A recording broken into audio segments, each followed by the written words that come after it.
오늘 우리 주신 하나님의 말씀은 사무엘하 22장 1절에서 16절입니다. 여호와께서 다윗을 모든 원수의 손과 사울의 손에서 구하신 그날에 다윗이 이 노래의 말씀으로 여호와께 아뢰되 이르되 여호와는 나의 반석이시요 나의 요새시요 나를 위하여 나를 건지시는 자시요 내가 피할 나의 반석의 하나님이시요 나의 방패시요 나의 구원의 뿌리시요 나의 높은 망대시요 그에게 피할 나의 피난처시요 나의 구원자시라 나를 폭력에서 구원하셨도다. 내가 찬송받으실 여호와께 아뢰리니 내 원수들에게서 구원을 받으리로다. 사망의 물결이 나를 애우고 불의의 창수가 나를 두렵게 하였으며 수월의 줄이 나를 두르고 사망의 울무가 내게 이르렀도다. 내가 환난 중에서 여호와께 아뢰며 나의 하나님께 아뢰었더니 그가 그의 성전에서 내 소리를 들으시며 나의 부르짖음이 그의 귀에 들렸도다. 땅이 진동하고 떨며 하늘의 기초가 요동하고 흔들렸으니 그의 진노로 말미암음이로다. 그의 코에서 연기가 오르고 입에서 불이 나와 사름이여 그 불에 숯이 피었도다. 그가 또 하늘을 두리우고 강림하시니 그의 발 아래는 어두캄캄하였도다. 구름을 타고 나르시며 바람 날개 위에 나타나셨도다. 그가 흑암 곧 모인 물과 공중의 빽빽한 구름으로 둘린 장막을 삼으시며 그 앞에 있는 광채로 말미암아 숯불이 피었도다. 여호와께서 하늘에서 우레소리를 내시며 지존하신 자가 음성을 내시며 화살을 날려 그들을 흩으시며 번개로 무찌르셨도다.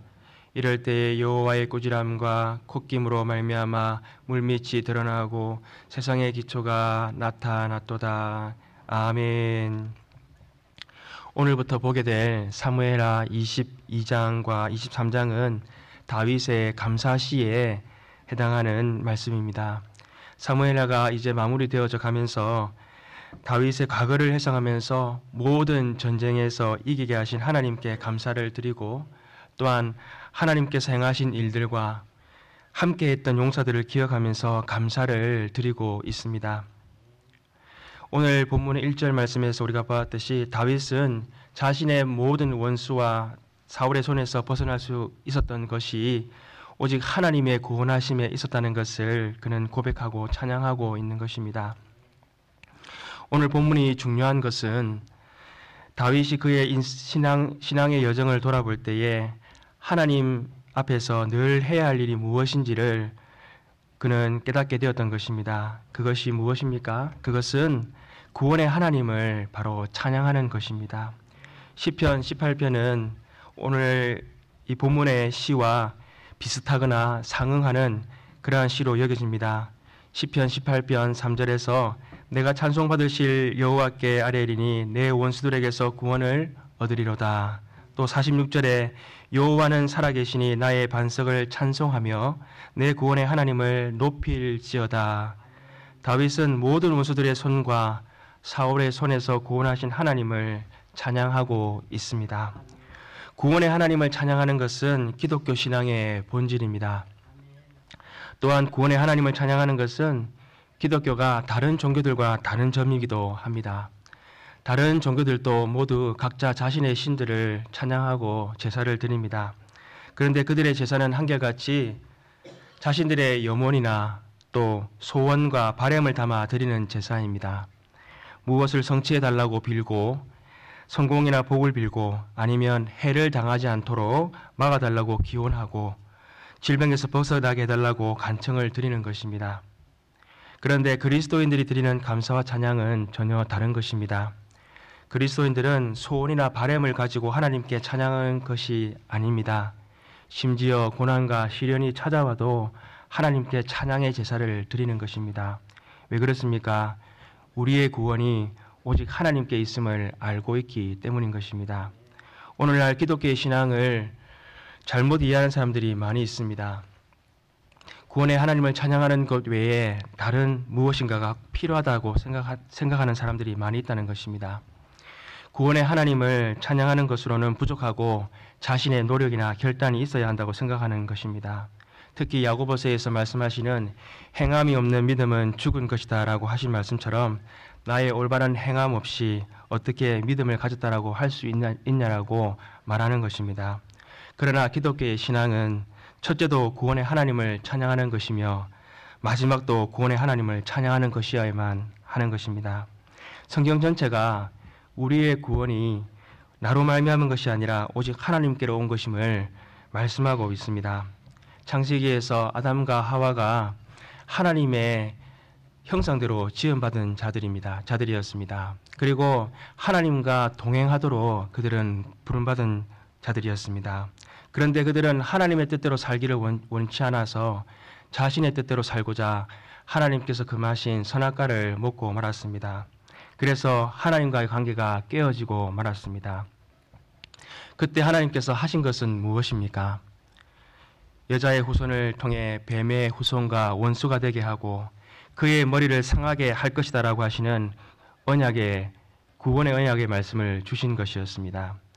노아의 시대에 죄악이 세상에 관행하고 사람들의 마음을 생각하는 것마다 다 악한 때에 하나님께서 하신 것은 무엇이었습니까? 노아의 가족을 택하시사 방주를 짓게 하시고 심판받아 없어질 세상 가운데 구원의 역사를 시작하시는 것이었습니다. 또한 바벨탑을 쌓아 하나님처럼 높아지려고 하는 세상 가운데 하나님께서 하신 것은 무엇이었습니까?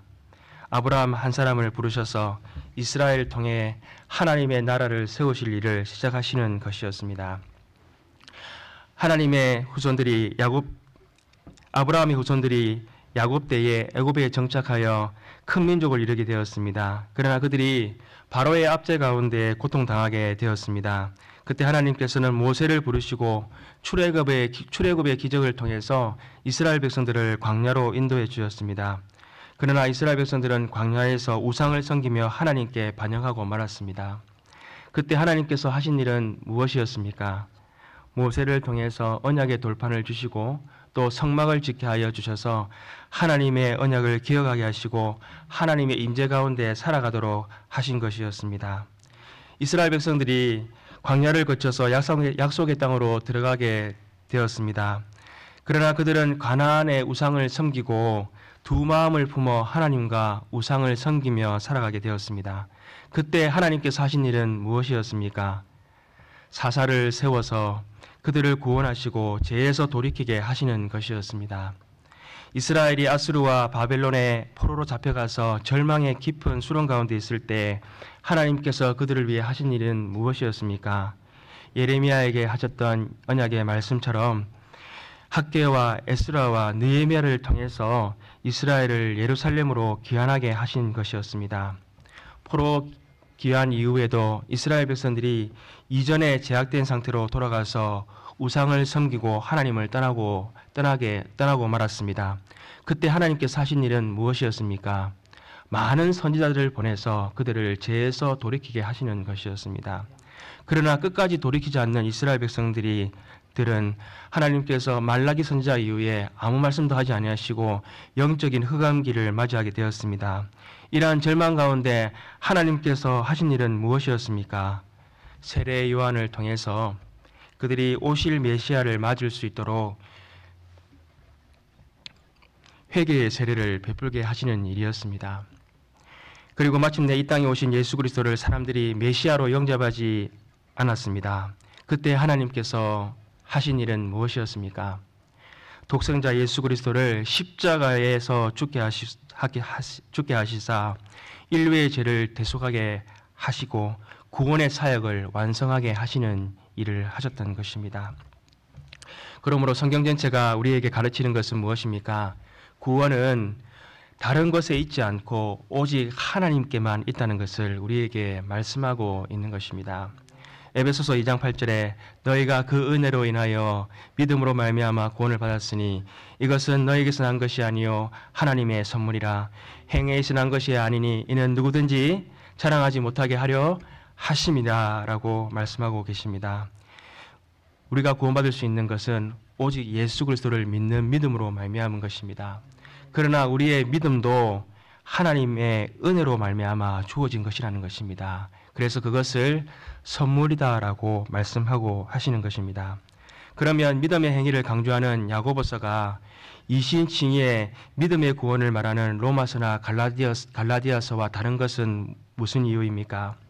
로마서는 할례와 같이 율법의 행위를 강조한 유대인들로 인해서 혼란해졌던 교회를 대상으로 쓰여진 말씀이었습니다. 야고보서는 이에 반해 야고보서는 육체의 일은 타락한 것이고 무익한 것이라고 주장하는 영지주의에 의해서 어지럽혀졌던 교회를 향해 쓰여진 말씀이었습니다. 그러므로 로마서와 야고보서에 있어서 말하는 구원이 서로 다른 것이 아니라 그 강조점이 다른 것에 불과한 것입니다. 마치 동전의 양면처럼 구원과 구원받은 자의 삶에는 그에 합당한 행위가 있어야 한다는 것을 말씀하고 있는 것입니다. 그러므로 성경은 우리를 거듭난 자 그리고 새로운 피조물, 새 사람이라고 말씀하고 있는 것입니다. 다윗은 삶을 통해서 구원이 오직 하나님께 있음을 분명히 경험하였습니다. 우리가 2절과 3절 말씀을 한 번 더 읽어보겠습니다. 이르되 여호와는 나의 반석이시요 나의 요새시요 나를 위하여 나를 건지시는 자시요 내가 피할 나의 반석의 하나님이시요 나의 방패시요 나의 구원의 뿌리시요 나의 높은 방대시요 그에게 피할 나의 피난처시요 나의 구원자시라 나를 폭력에서 구원하셨도다. 할렐루야. 아멘. 다윗이 사울을 피해 사망의 음침한 골짜기를 지날 때, 또 압살롬을 피해서 황량한 광야를 지날 때에 그가 경험한 것은 오직 구원은 하나님께 있다는 것이었습니다. 또한 다윗이 구원이 오직 하나님께 있음을 더 절실히 깨닫게 된 것은 바로 밧세바를 범하였을 때였습니다. 다윗이 범죄하기 이전까지는 그는 하나님의 마음에 합한 자로 살았습니다. 늘 겸손히 하나님의 뜻을 구하고 또 예배하기에 힘쓰고 하나님의 의와 화평을 구하는 그러한 삶을 살았습니다. 그런데 그가 밧세바를 향해 음욕을 품고 그가 간음하자 한순간에 깊은 죄악의 수렁에 빠지고 말았습니다. 죄를 은폐하기 위해서 우리아를 죽이고 죄에 대하여는 영적으로 무감각한 상태에 빠지고 말았던 것입니다. 이때 하나님께서 하신 일은 무엇이었습니까? 바로 나단 선지자를 보내셔서 그의 죄를 깨닫게 하시고 죄에서 돌이켜 회개하도록 하게 하셨던 것입니다. 그러므로 오늘 다윗은 4절에서 이렇게 고백하였습니다. 내가 찬송받으실 여호와께 아뢰리니 내 원수들에게서 구원을 받으리로다. 이처럼 다윗이 하나님을 찬양하는 것이 우리 신앙의 본분이며 또한 하나님을 찬양해야 할 이유라고 말씀하고 있는 것입니다. 둘째로 성도가 하나님을 찬양해야 하는 다른 이유가 무엇입니까? 그것은 하나님께서 나의 구원을 위해서 놀라운 일들을 행하셨기 때문입니다. 우리가 8절에서 16절 말씀을 우리가 한 번 더 읽어보겠습니다. 이에 땅이 진동하고 떨며 하늘의 기초가 요동하고 흔들렸으니 그의 진노로 말미암음이로다. 그의 코에서 연기가 오르고 입에서 불이 나와 사름이여 그 불에 숯이 피었도다. 그가 또 하늘을 들이우고 강림하시니 그의 발 아래는 어두캄캄하였도다.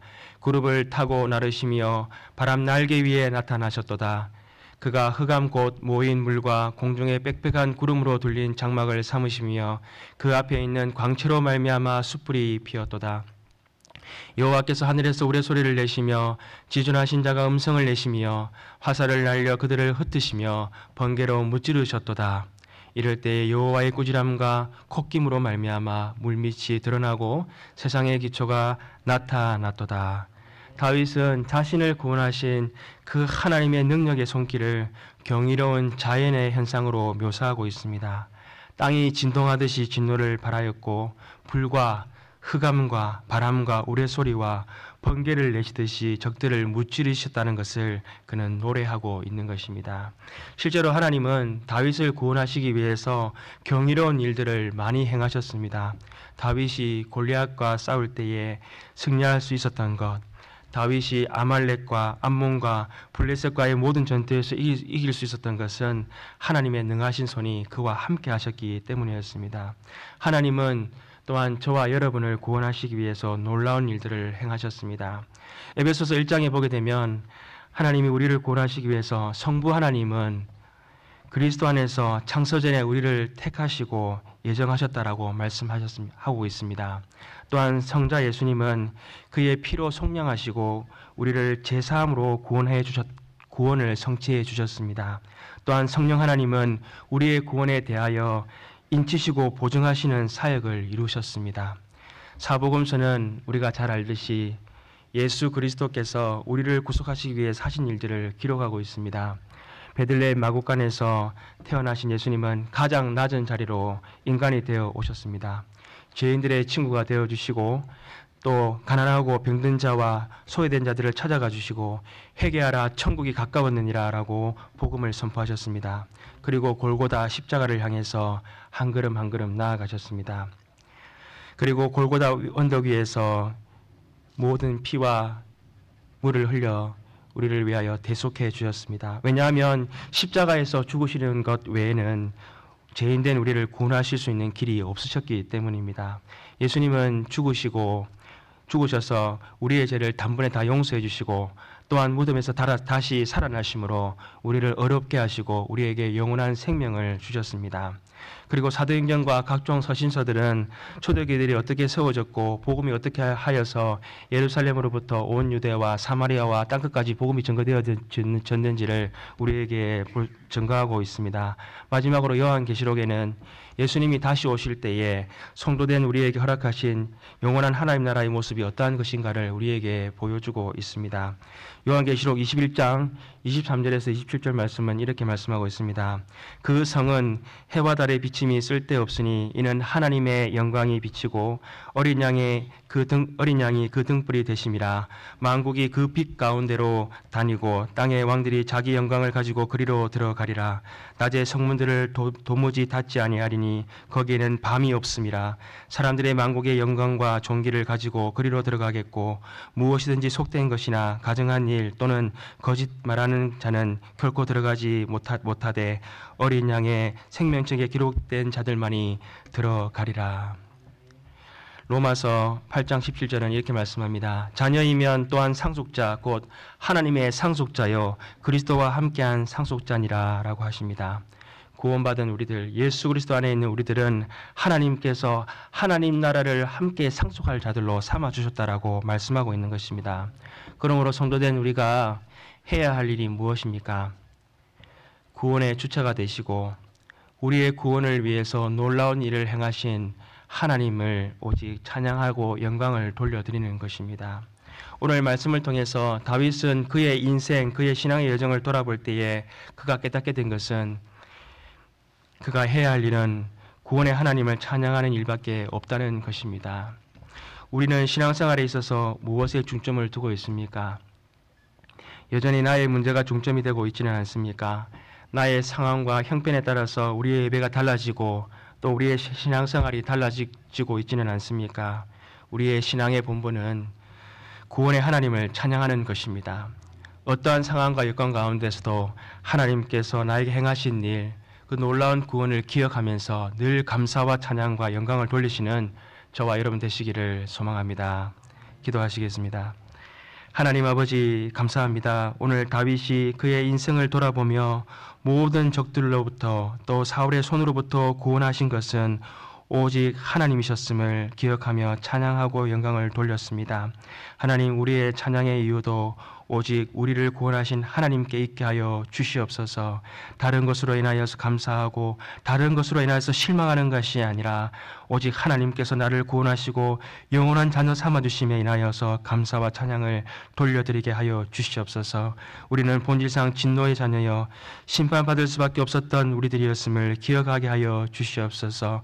이제 하나님의 영광된 자녀여 하나님과 동행하는 자녀가 되게 하셨사오니 오직 하나님의 은혜를 기억하고 하나님을 찬양하는 우리의 삶이 되게 하여 주시옵소서.